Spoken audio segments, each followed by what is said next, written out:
রাজনৈতিকভাবে মিঠুন চক্রবর্তী আমার প্রতিপক্ষ।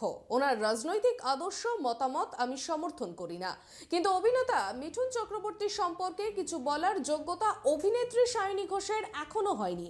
সম্প্রতি বালুরঘাট শহরে জনসংযোগ বাড়াতে চায়ের আড্ডায় এসে এমনই মন্তব্য করলেন যুব তৃণমূলের রাজ্য সভাপতি সায়নী ঘোষ। মমতা বন্দ্যোপাধ্যায় ডিসাইড করেন না যে কোন ছবি দেখানো হবে, কোন ছবি দেখানো হবে। আচ্ছা, কর্তৃপক্ষ যদি কোনো ডিসিশন নিয়ে থাকে, এটা অভিনেতা, অভিনেত্রী, প্রডিউসার, ডিস্ট্রিবিউটর তাদের মধ্যেকার ব্যাপার।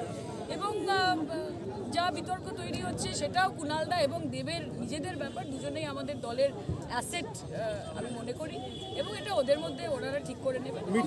মিঠুন চক্রবর্তীর ব্যাপারে আমি বলতে পারি যে রাজনৈতিকভাবে উনি আমার প্রতিপক্ষ। রাজনৈতিকভাবে উনি যেটা বলেন সেটা আমি সমর্থন করি না, ওনার আদর্শ আমি সমর্থন করি না, ওনার ইডিওলজি আমি সমর্থন করি না। কিন্তু অভিনেতা মিঠুন চক্রবর্তীর ব্যাপারে কোনো কিছু বলার যোগ্যতা এখন অব্দি অভিনেত্রী সায়নী ঘোষ।